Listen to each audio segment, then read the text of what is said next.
안녕하십니까. 청구인 측 대리인 김진환 변호사입니다. 헌법 및 법 위반 행위의 중대성에 관하여 살펴보겠습니다. 목차입니다. 서론, 대통령의 권력과 그 위헌성, 대통령에 대한 탄핵 및 헌법과 법률 위반의 중대성, 다음으로 피청구인의 법 위반 사유가 과연 중대한 것인가, 마지막으로 피청구인은 국민의 신임을 배신하였는가, 차례차례 목차에 따라 살펴보겠습니다. 서론입니다. 국가 권력은 한 국가의 영토 내에서는 전 권한성과 무제한성을 가지고 있습니다. 이것은 절대 반지를 닮은 권력입니다. 무제한적인 권력이기에 자의성과 폭력성이 나타날 수밖에 없습니다. 이러한 무제한적인 권력자로부터 국민들이 주권을 회복하였습니다. 그리고 민주주의 헌법을 제정하였습니다. 민주주의 헌법의 가장 큰 목적은 권력을 통제하고 자유를 보장하는 것이었습니다. 사람들은 대의민주주의 원칙을 세웠습니다. 이것으로 권력을 통제하고 자유를 보장할 수 있을 것이라 믿었습니다. 이 원칙은 선거를 통해서 대표를 선출하고 그 대표가 권력을 행사하며 그 대표가 임기를 마쳤을 때는 다시 선거를 통해서 그를 심판하는 그러한 원칙이었습니다. 그런데 이 민주주의가 과연 스스로의 체제와 국민의 자유를 지킬 수 있는 충분한 장치일까요? 민주주의는 위태롭습니다. 그 장치는 충분하지 않습니다. 세계적으로 민주주의 체제는 수없이 많이 붕괴되었습니다. 가장 큰 원인은 군부의 무력에 의한 쿠데타였으며 민주적 절차로 당선된 피청구인과 같은 권력자에 의해서도 민주주의는 붕괴되었습니다.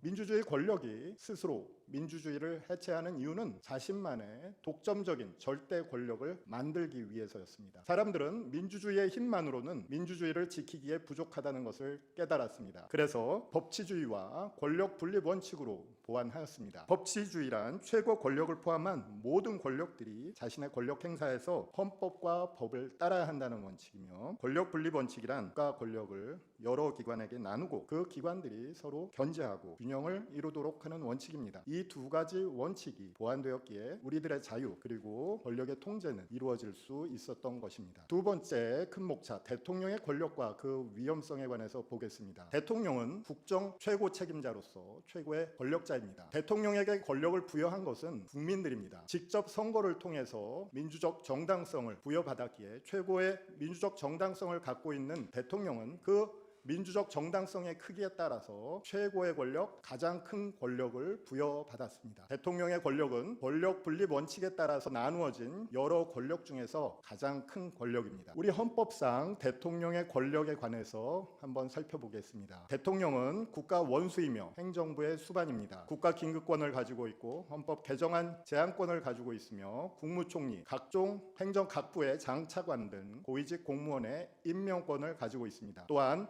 법률이 정하는 바에 따른 국군 통수권도 가지고 있습니다. 대통령은 최고의 민주적 정당성을 갖는 가장 큰 1인 권력 소유자입니다. 그래서 통제가 쉽지 않습니다. 위험한 권력입니다. 하지만 그 위험성 때문에 가장 통제해야 할 필요성이 큰 권력입니다. 대통령의 권력을 통제하는 것은 권력을 나누어 갖고 있는 여러 국가 기관들입니다. 국회, 법원, 헌법재판소, 선거관리위원회 등 이들 다른 국가기관들이 권력 분립의 원칙에 따라서 대통령의 권력을 통제하고 있습니다. 또한 대통령의 권력을 통제하는 것은 법치주의 원칙입니다. 대통령은 오로지 자신에게 허용된 권한만을 행사해야 하고 헌법과 법을 준수해야 합니다. 헌법과 법률에 정해져 있는 권한 행사의 절차와 요건을 준수해야 하는 것입니다. 이러한 최고의 권력을 갖고 있는 대통령이 만약 그 권력을 헌법을 파괴하는 데 사용할 경우, 과연 우리는 우리의 헌법은 스스로를 보호할 수단을 갖고 있을까요? 최고 권력자인 대통령은 비상계엄 선포권, 국군 통수권 등 민주주의 자체를 붕괴시킬 수 있는 법적 힘, 물리적 힘을 보유하고 있습니다. 이때 헌법은 스스로를 보호할 수단을 많이 갖고 있지는 못합니다. 거의 유일한 수단이 탄핵 심판 제도라고 할 것입니다. 탄핵 심판 제도는 가장 큰 민주적 정당성을 갖고 있는 가장 최고의 권력자도 헌법과 법률을 준수하지 않을 때 그 직위에서 파면된다고 하는 그러한 제도입니다. 이것은 누구도 법 위에 있지 않다는 법치주의 원칙을 구현하는 제도이며, 여러 기관의 판단이 결합된 결정으로 내려질 때는 최고 권력을 통제할 수 있다는 권력 분립 원칙에 따른 통제 제도입니다. 세 번째 항목으로 대통령에 대한 탄핵 및 헌법과 법률 위반의 중대성에 관해서 보겠습니다. 대통령에 대한 탄핵, 즉 파면 결정은 여러 가지 헌정 질서에 선거에 부정적 효과를 나타내는 게 사실입니다. 첫 번째로 대통령은 국민이 선거를 통해서 민주적 정당성을 부여한 기관입니다. 이 대통령을 파면한다면 민주주의 원칙과 충돌하는 문제가 발생합니다. 또한 대통령은 국정 최고 책임자로서 문제가 발생할 수 있습니다. 또한 대통령의 지지 세력과 반대 세력 간의 의견 대립으로 인해서 국민 통합의 문제가 발생하고 정치적 혼란도 발생할 수 있습니다. 이와 같이 대통령에 대한 탄핵은 중대한 또한 부정적 효과가 있기 때문에 대통령의 파면 결정은 매우 신중하게 이루어져야 합니다. 헌법재판소는 종전의 결정에서 이에 관한 헌법재판소의 판단을 내린 바가 있습니다. 대통령에 대한 파면 효과가 중대하기 때문에 파면 결정을 정당화하는 사유도 역시 이에 상응하는 중대성을 가져야 한다고 판단했고, 구체적으로 대통령에 대한 파면 결정이 정당화되는 두 가지의 기준을 수립하였습니다. 그것은 첫 번째, 대통령의 법 위배 행위가 헌법 수호의 관점에서 중대한 의미를 가지는 경우일 것. 두 번째가 대통령이 법 위배 행위를 통해서 국민의 신임을 배반한 경우일 것이라는 두 가지 기준이었습니다.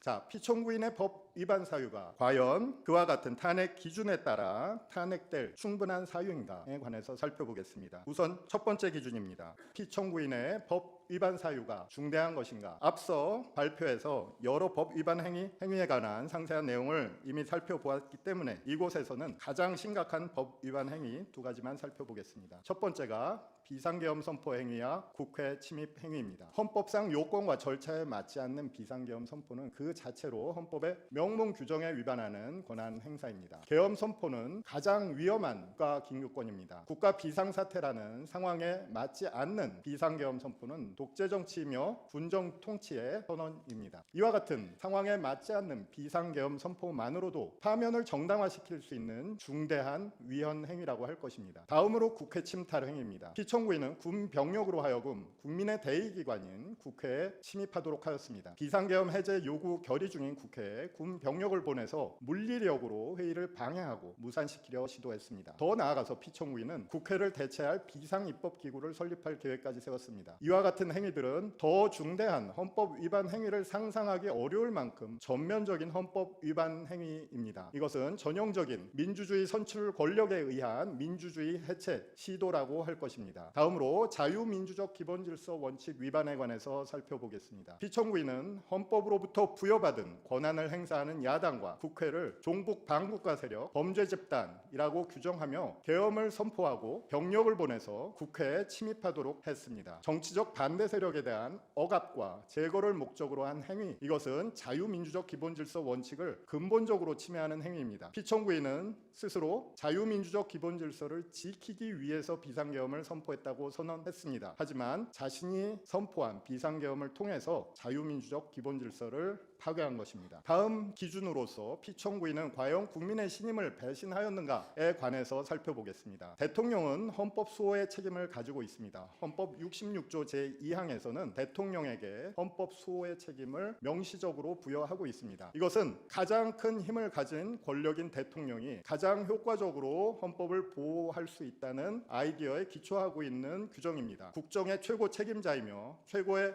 권력을 부여받은 대통령에게 헌법 수호의 책임을 부여하는 것은 어찌 보면 당연한 규정이라고 할 것입니다. 그런데 만약 이와 같은 헌법 수호 책임을 부여받은 대통령이 그 책임을 이행하지 않는다면, 그리고 이행하지 않는 것을 넘어서 중대한 헌법 위반 행위까지 나아간다면 그것은 자신에게 부여된 신뢰에 대한, 국민들의 신뢰에 대한 중대한 배신 행위라고 할 것입니다. 대통령이 헌법 수호의 책임을 거역하는 것은 그 결과가 중대합니다. 대통령은 가장 큰 권력이기 그의 헌정질서 위반 행위에 대해서 헌법의 방어수단이 작동하기 어렵기 때문입니다. 피청구인은 요건과 절차에 전혀 맞지 않는 계엄 선포 행위를 했고 국회의 계엄 해제 의결을 방해했습니다. 그 밖에도 1년의 중대한 헌법 위반 행위들을 저질렀습니다. 이것은 헌법 수호의 책임을 명백하게 저버리고 위반한 행위일 뿐 아니라 헌정 파괴 행위입니다. 이것은 국민의 신뢰를 중대하게 배신한 행위입니다. 그럼에도 피청구인은 자신의 비상계엄 선포가 아무런 피해도 주지 않은 계엄이라고 주장하고 있습니다. 피청구인의 비상계엄 선포 행위는 민주공화정의 계속성과 안정성에 심각한 위해를 끼친 헌정질서 파괴 행위였습니다. 피청구인의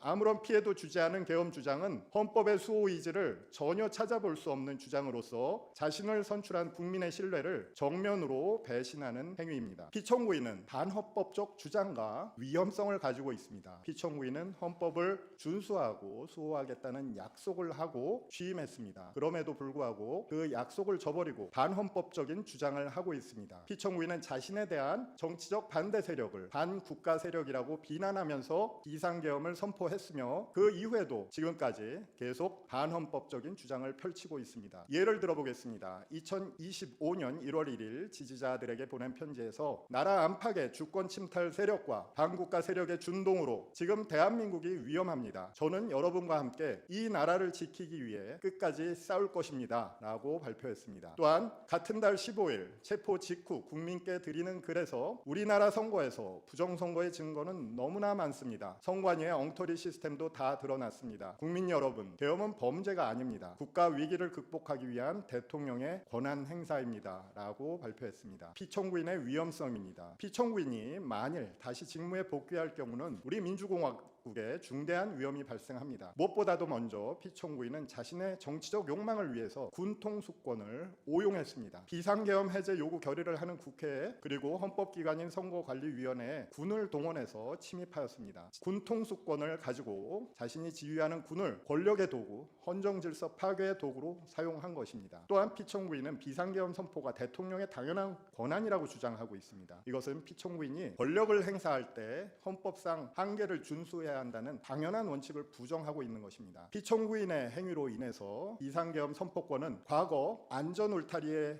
있던 것이 그 울타리를 뛰쳐나와 거리를 활보하고 있는 형국입니다. 피청구인이 직무에 복귀한다면 언제 다시 자신의 당연한 권한인 계엄 선포권을 행사할지 알 수 없습니다. 또한 피청구인은 사법기관들에 대한 공격과 파괴를 선동하는 발언을 했습니다. 최근 발생한 서울 서부지방법원에서 폭도들의 법원 파괴 만행도 피청구인의 이와 같은 선동하는 발언에 영향을 받은 바가 있습니다. 피청구인이 다시 직무에 복귀하게 된다면 자신의 권력을 동원해서 다른 국가기관, 다른 헌법기관을 공격할 가능성을 배제할 수 없습니다. 이처럼 피청구인의 반헌법적인 사고, 반헌법적인 주장, 그리고 반헌법적인 행위들은 국민 신임에 대한 배신 행위라고 하지 않을 수 없습니다. 피청구인에 대한 이 사건 탄핵 심판 청구가 기각되는 경우 피청구인은 국정 최고 책임자로서 자신의 권력을 회복할 것이고, 그렇게 되면 그의 위험한 독재 권력의 최후의 제한 장치가 해체되는 순간이 될 것입니다. 우리의 민주주의는 붕괴의